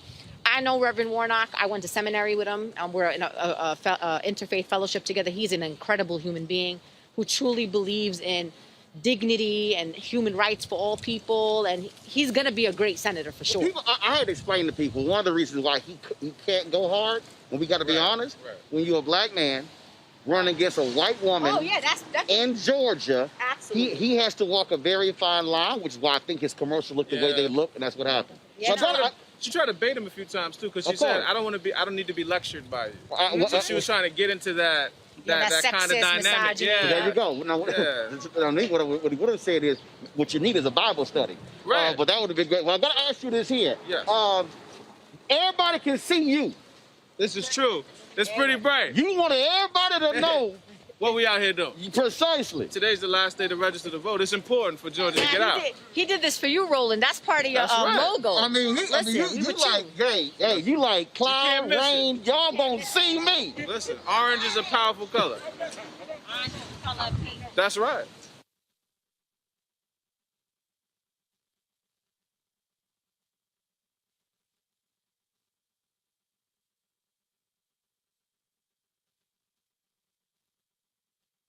We're going to thank Tamika, my son, and Linda, and all the folks with Untold Freedom for all the work that they're doing. We got some breaking news. Tomorrow, Joe Biden, President-elect Joe Biden, is going to name as his Secretary of Defense retired 4-star general, excuse me 1 second, folks, Lloyd Austin as his Secretary of Defense. Again, that is a huge decision there. Lloyd Austin retired a couple of years ago. He is one of the few African Americans to ever ascend to the rank of 4-star. He used to head the Central Command, the United States Central Command, a major military leader. He, of course, someone who we had on our show talking about the issue of COVID early on. And so here is, so you should be able to see right now. All of the agencies in the government video have to when work Lloyd together Austin was under the direction. Retired 4-star General Lloyd Austin when he was on Roland Martin Unfiltered.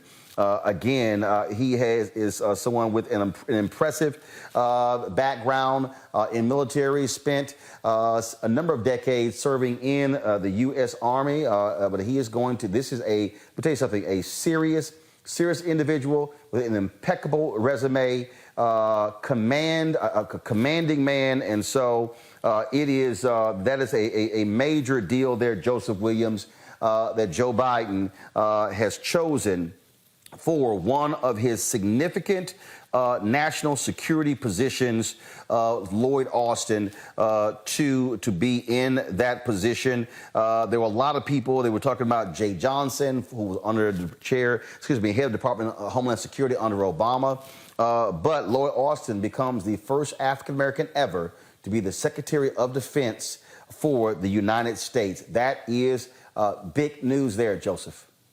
Yes, a big shout out to Joe Biden, who's actually keeping a campaign promise here with this one. He said that he was going to create a cabinet that was as diverse as anyone has ever seen in the history of the United States. And this was a significant pick.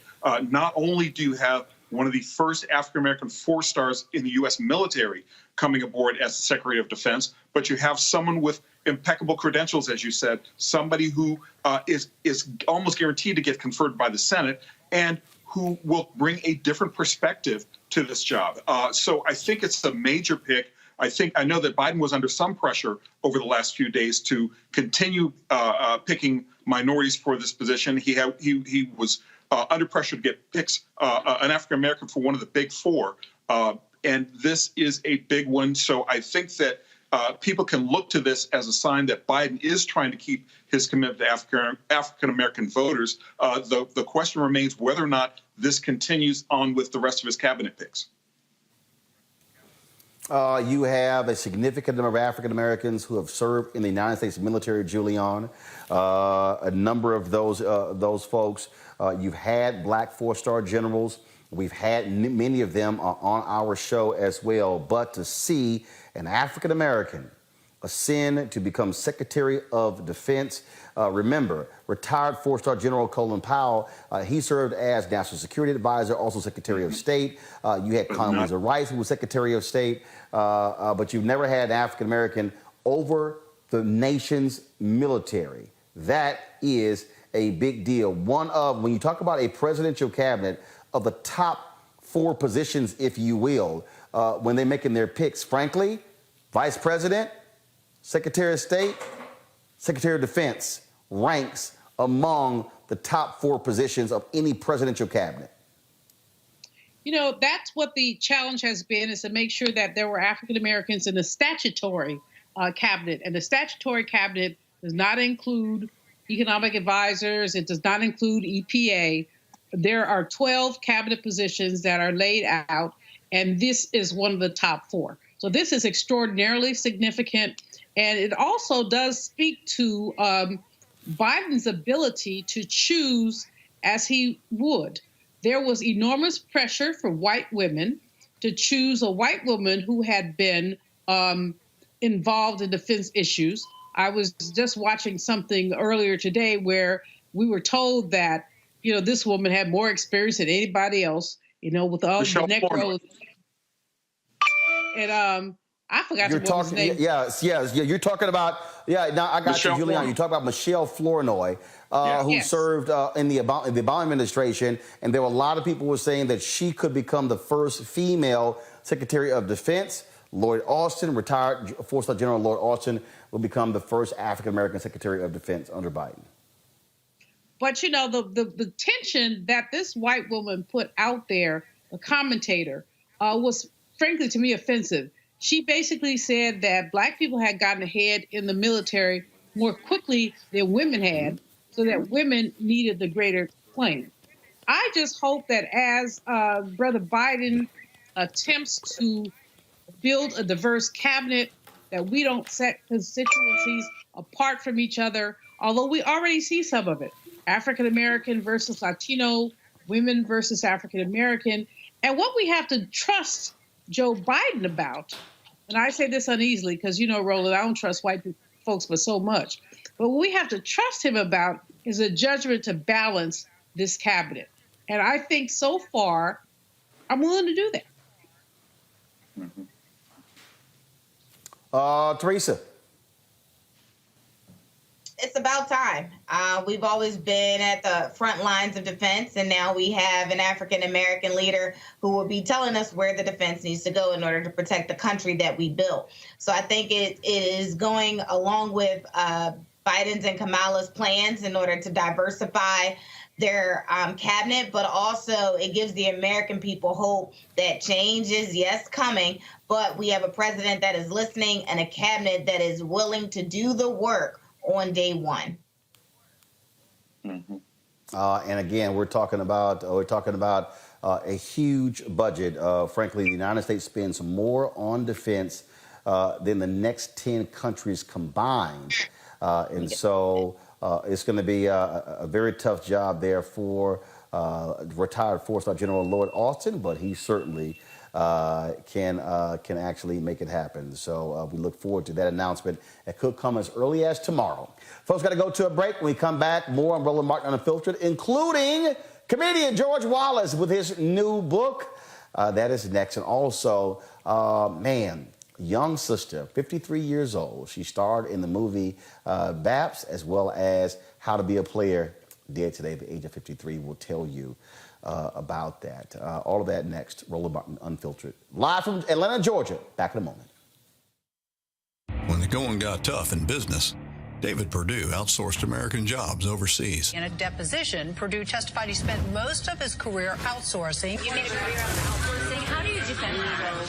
Well, defend it, I'm proud of it. When the going got tough in the Senate, Perdue hid in the airport bathroom and even stole someone's cell phone who asked him a tough question.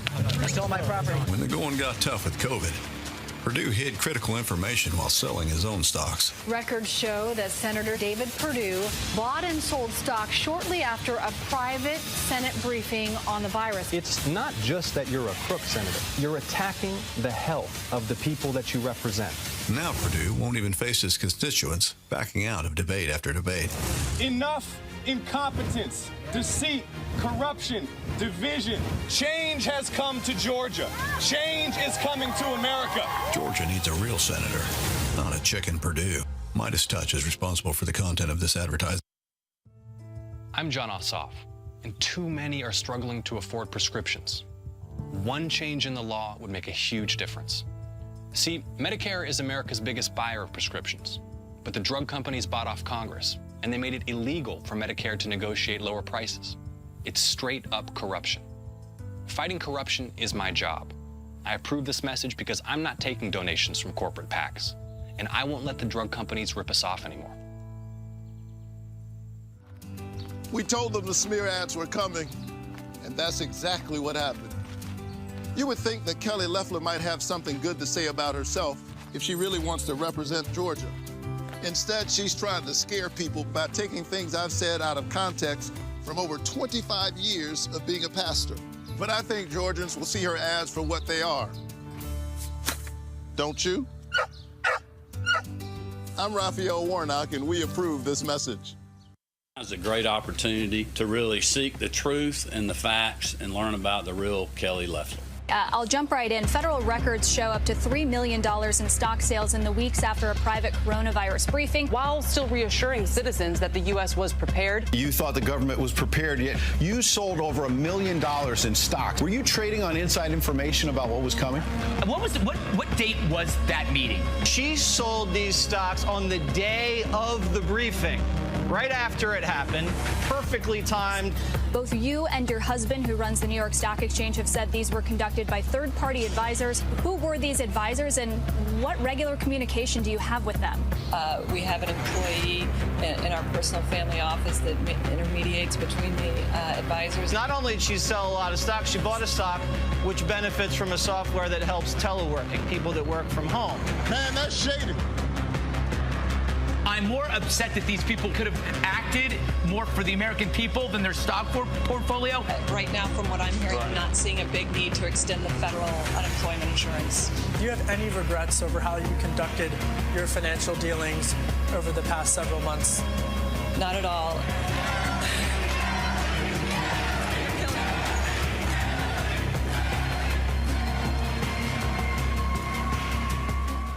I'm Dion Cole, and you're watching Roland Martin Unfiltered.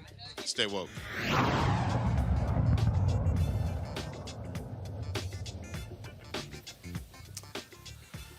All right, folks. Legendary comedian George Wallace has released a new book. Title is called Bullwit and whatnot, the online ramblings of George Wallace. That's pretty much what George does a lot. The book focuses on his Twitter rants.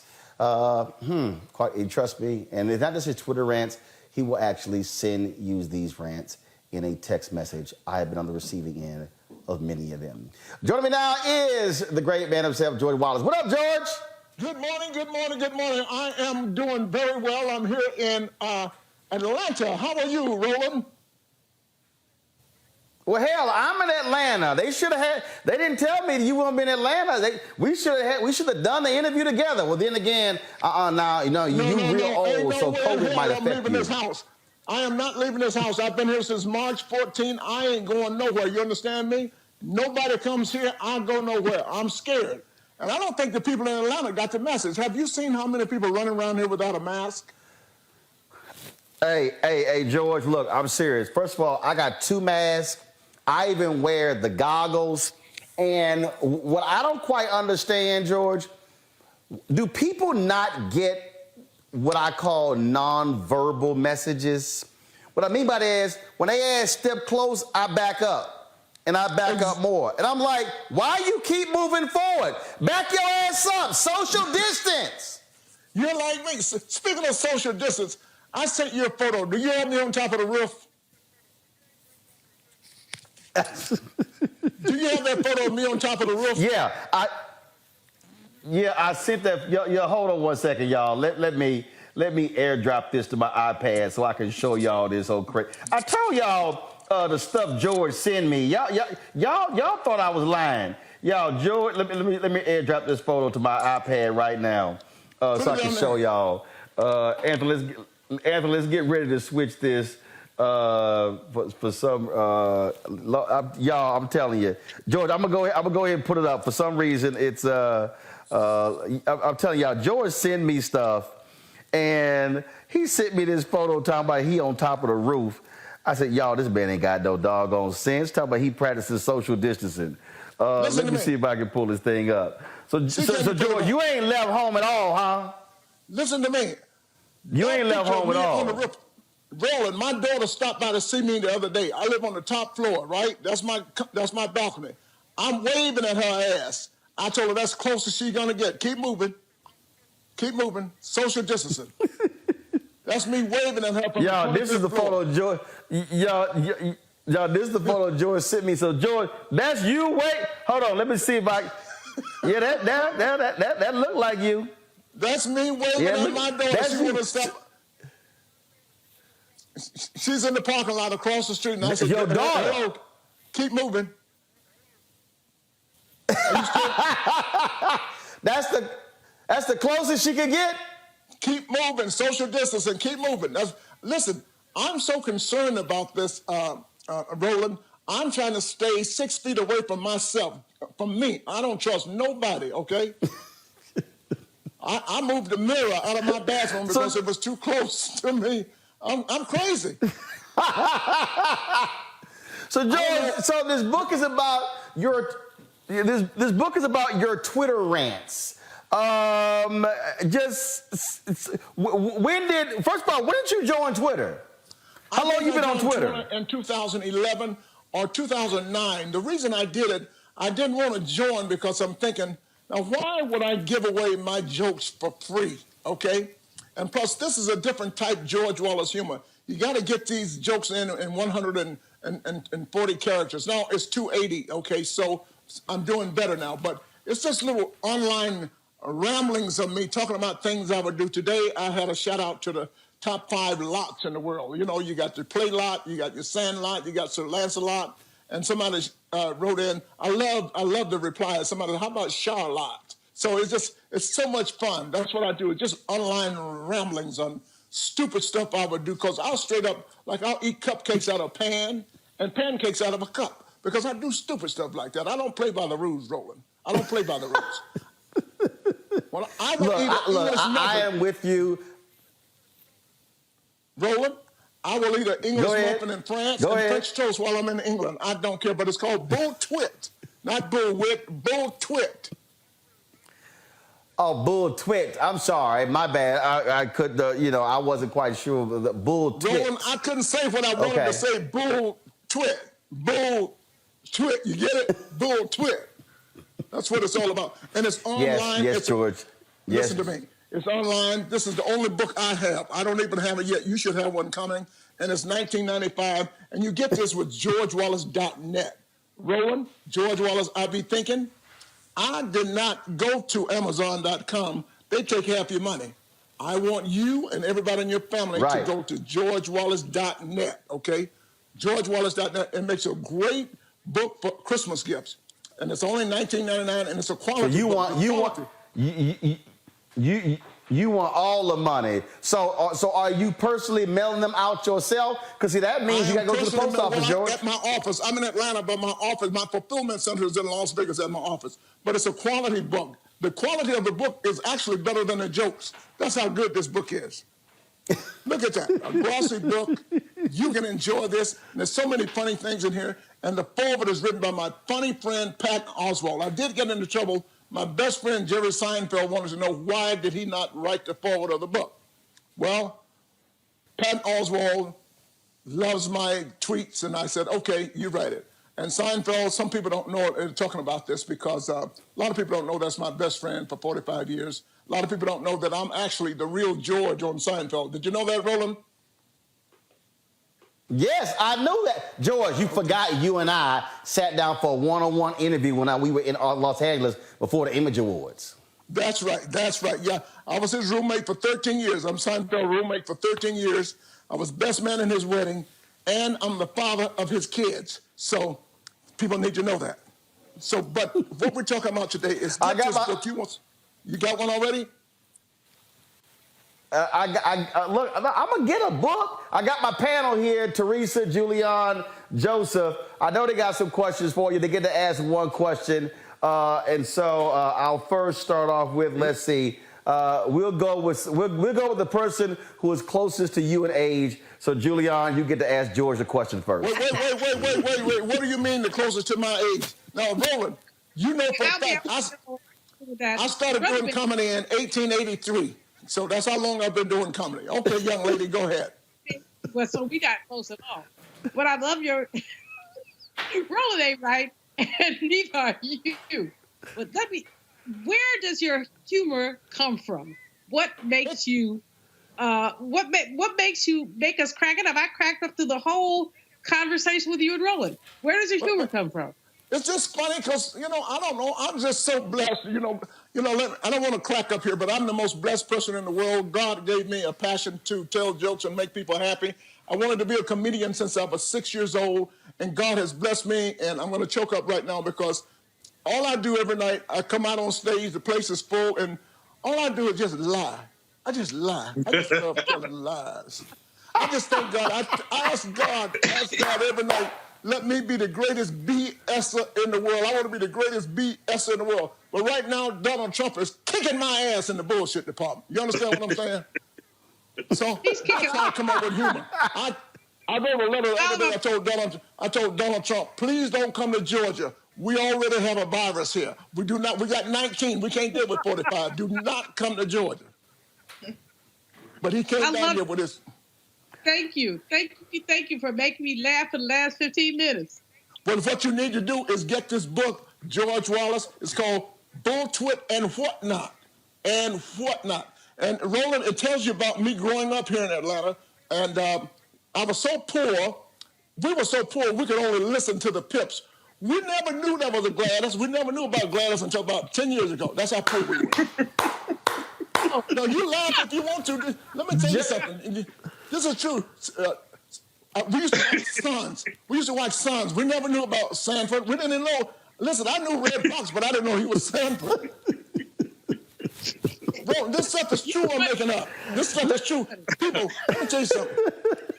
Bro, when we were so poor, people used to break into our house and they go, oh my God. And they would bring us furniture. They would bring us... There is something wrong with me. You got to get a copy of this book. Get it before Christmas. It goes under your tree. I'm sorry. I'll stop talking. Go ahead. You're right. Next There is something wrong with you. Next question goes to Joseph Williams. I hear you got a book. You have a book coming out. Is that right? Didn't I just tell you I got a book called Bullshit? Are you watching the show or not? That's some bullshit right there. Go online. You know what? People are coming on. I just want you to listen. A lot of people don't know about the Twitter language. It's a different language. So it's a different type of humor from George Wallace. But it's called Bull Twit, and it's so great. GeorgeWallace.net. Go online right now. I'm getting so many. I think I'm already sold out before. The book hasn't even been released yet. But go online. If it crashes, you go back. It's a great Christmas gift. It's a quality, very expensive book. It's only $19.95. But if you buy 5, I charge you $120 just for the hell of it. Now, are you still performing? Where are you performing these days? Are you doing online stuff? Are you in club? I mean, what's going on? I mean, how are you getting it out there? It's Twitter. Twitter's on every day. Do you tweet? It's on Twitter every day. Go to Twitter right now at Mr. George Wallace. It's on Twitter. I was voted. There's something wrong with you asking me a question like that. Listen, I was voted top funniest 25 tweeters in the world by Rolling Stone magazine. Did you know that? I didn't know that. The number one funniest No, we didn't know that. I was voted the number one funniest tweeter by Playboy magazine. I didn't even know they were still in business, but I was voted. It's called Bull Twit. Teresa. Teresa is the youngest person on the panel, George. George, she one of the, I think, Teresa, you call yourself a millennial or a Gen Z? I'm a millennial, okay? I'm not that young. Okay, I can't, George, I can't stand millennials or Gen Z, so it don't matter. So Teresa, go ahead with your question. Hey, Roland, they are different, aren't they? They just do stupid stuff. I'm at McDonald's the other day, and I said, can I get a hamburger? The idiot Gen Z says, you want cheese on that? I said, you stupid nut, did I order a cheeseburger? I ordered a hamburger, and I want ham on it. There's something wrong with them, Roland. There's something wrong, but I should call in every once a week. I got so much to talk about, so much to talk. And guess what else happened to me? I go to church. I'm trying to become I want to stay a Christian comedian because I don't cuss a lot, right?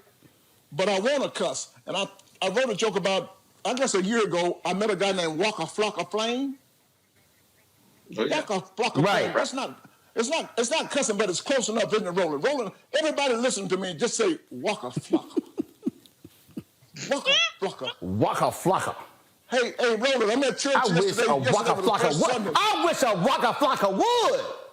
That's what I said. I wish a Waka Flocka would. Listen to me, Roland. I was in church yesterday, and the bishop walked up in the pulpit. I said, look at this Waka Flocka walking up. See that again is a Flocka Muffa? And yesterday was the first Sunday. Yesterday was the first Sunday. It's you can go to church in the parking lot now. And they had communion. Ooh, that's some good service. You can have real wine in your car. Real wine. And who the hell come up with grape juice for communion? Grape juice. What did Jesus do, Roland? You know the Bible. Your wife knows the Bible. Jesus turned water into wine. Didn't turn it into no grape juice. Right. That's what happened. They were sitting there eating many years ago. Jesus and his 12 disciples. They were sitting there, apostles. They were sitting there eating. Jesus said, who brought this grape juice? Who brought this grape juice in there? He said, this is the Last Supper.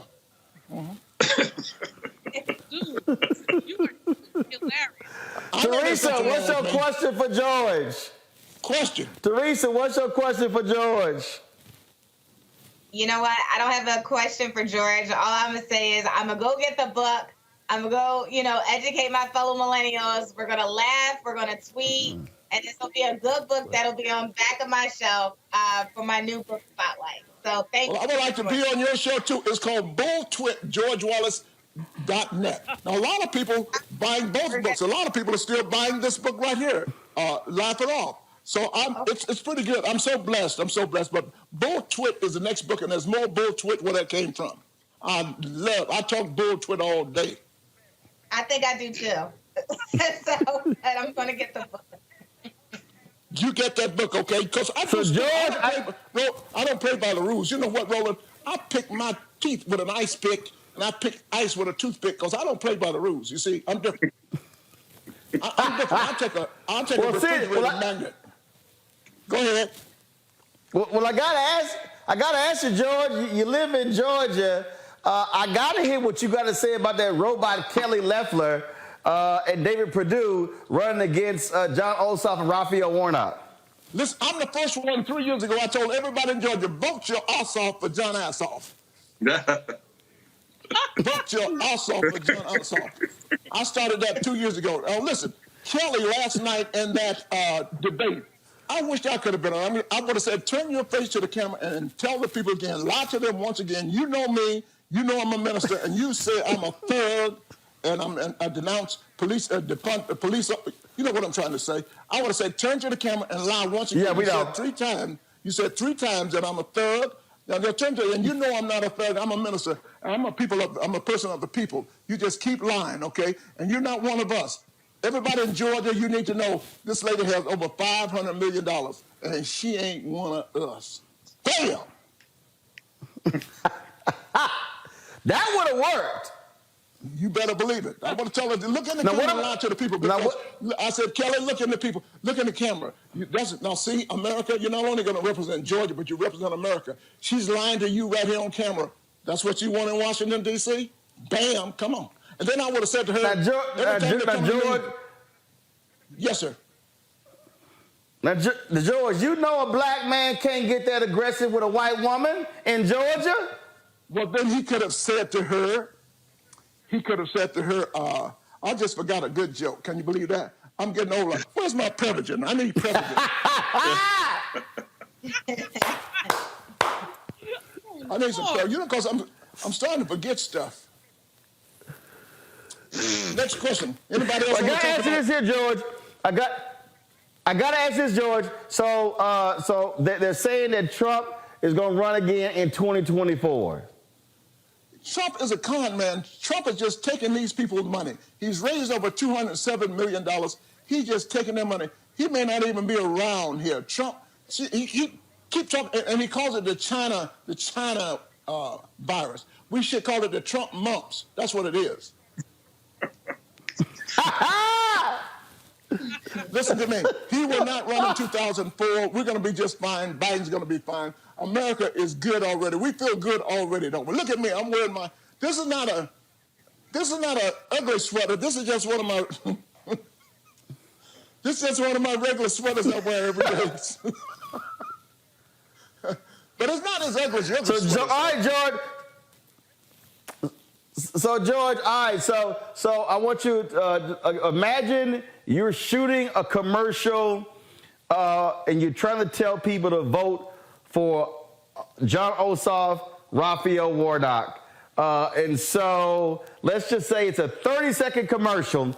I'm going to time you. I'm going to see how good you are. I'm going to see how good you are with this here. So somebody out there, we know, of course, today's the last day to register to vote. We know, of course, early voting starts next on December 14th, next Monday. And so, all right. So let's say this is a George Wallace political commercial that would run on television. 3, 2, 1. Hello, everybody. This is Crazy George Wallace, and I want you to know I'm here. I'm a fellow Georgian, and I'm all about progress. And I tell you what, always go with youth. Always go with the youth, people that you can associate with. John Ossoff, as I say, both to Ossoff and John Ossoff. This guy is so smart. You heard him yesterday debate.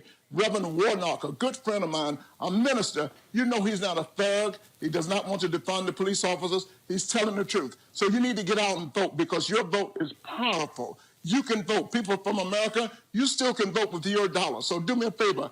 Call in right now. Go to georgiasenate.com. Vote. Help us change America. And that's right. We can change America. I'm George Wallace. I love you, and there's absolutely nothing you can do about it. Let's do this. Bam. That was nice. That was a 51-second, 30-second commercial. So way to go. That was not 51 seconds. You're right. It was 52 seconds. 52:01. That's what it was. Hello, everybody. This is George Wallace. I want you to do me a favor. I want you to go vote on January 5. Let me do it over. Okay, how about that? That's 10 seconds. Go ahead. Okay. All right, here we go. Okay, here we go. All right. 3, 2, 1. Hello, once again, everybody. It's me, Crazy George Wallace, and you know me, I'm all about happiness, and that's what I want you to be, a proud Georgian. I'm born and raised here in Atlanta. We call it Wakanda. You know, there's so many black people here. It's so many black people here in Atlanta. Africans get off the airplane, they go, whoa! And it's not only about black people, it's just about good people. All the people in the rural counties and the red counties, we're for everybody. I'm not Democrat. I'm not Republican. I'm for Georgians. I'm for everybody. So vote on January 5 for Warnock and Ossoff. It's Ossoff. Get your ass off your butt and go vote.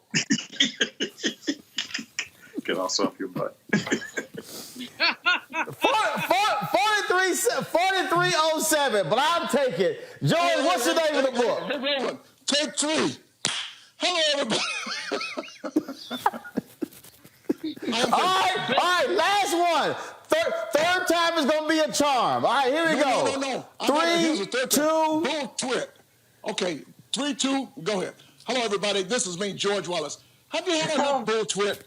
Have you had enough bull twit in your life? This is me, George Wallace, telling you how you can make a change in America. You need to get out and vote, especially here in Georgia. You can make a change. January 5 is your day to vote, especially the young people out there and all you people in Clayton County. 80,000 black people did not vote for Clayton County. You can make a difference. You know you can do that. Let's make a change. Come on, everybody, let's get happy. I'm George Wallace. I love you. There's absolutely nothing you can do about it. 30 seconds, bam. Boom! 29.78 seconds. I told you, third time is a charm. George Wallace, way to go. Tell everybody you said the name of your book more. You said the name of your book today more times than Kelly Loeffler said Radical Liberal Warnock. So tell everybody the name of the book where they can buy it. Look at her. She's just a big liar. Oh man, I wish I had been there. But I love you. Hey, Roland, and all those other people in the studio, make sure you keep laughing, because when you stop laughing, you stop living, okay? I can't wait to go back to work. I haven't worked since March 14, but I can't wait to get back out there.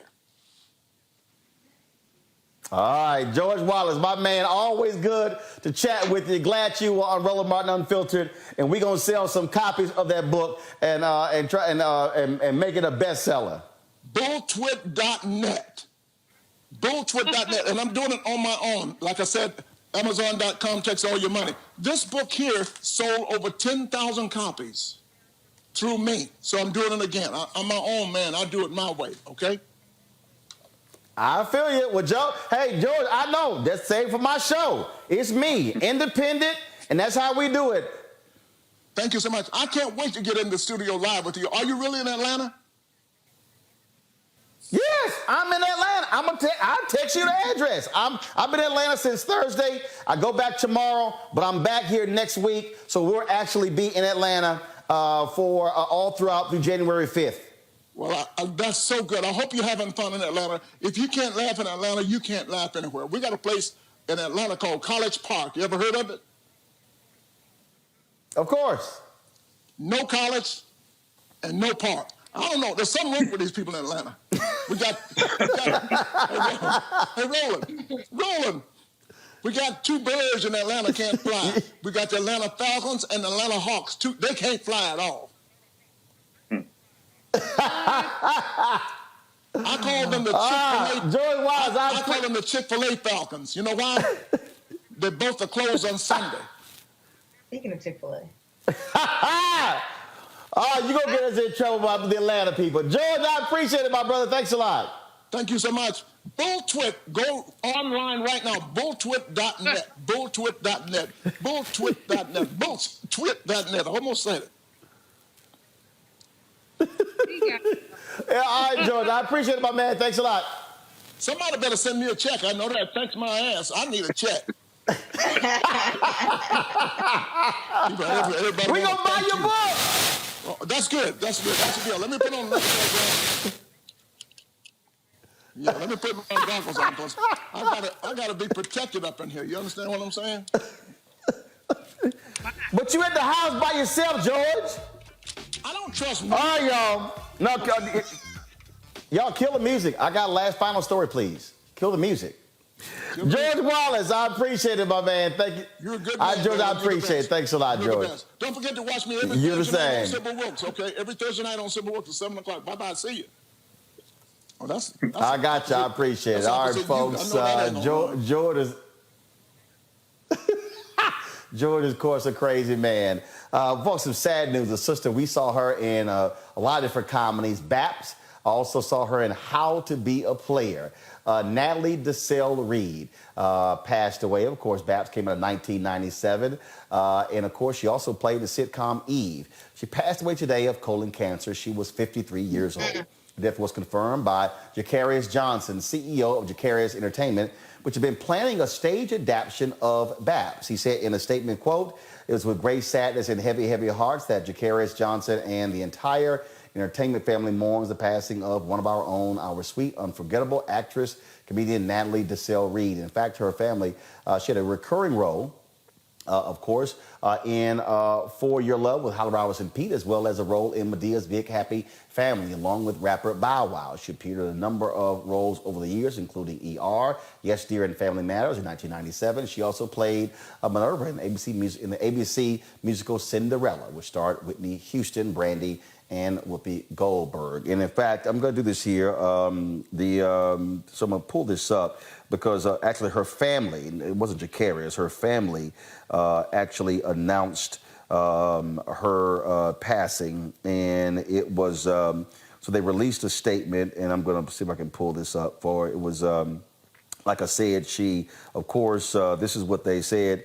"It is with extreme heavy hearts that we share the loss of beautiful Natalie this morning from colon cancer.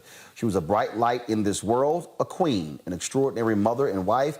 Her diverse career touched so many, and she will be loved forever. Naturally, we are grieving and processing this profound loss, and we thank you in advance for respecting our privacy at this extremely difficult time." Natalie DeSalle Reed was 53 years old. Again, passed away from colon cancer. Folks, that is it for us. I'll be back in studio tomorrow, but we'll still be, of course, covering what's happening with this Georgia runoff. Lots of stuff. Tomorrow, I will also have for you the interview that I did with Jon Ossoff, talking about this race and what he wants to do if elected to the United States Senate. Don't forget to support what we do here at Roland Martin Unfiltered. Every dollar you give goes to support this show. And so please help us all that you can by going to Cash App, $RM Unfiltered, PayPal.me/R Martin Venmo.com is /RM Unfiltered. You can also, of course, send us some money over. Zelle is Roland@RolandSMartin.com. Then, of course, you can send in money order to New Vision Media, 1625 K Street Northwest, Suite 400, Washington, D.C., 2006. All right, folks, that is it for me. Broadcasting live from Atlanta. I will see you guys tomorrow. Take care.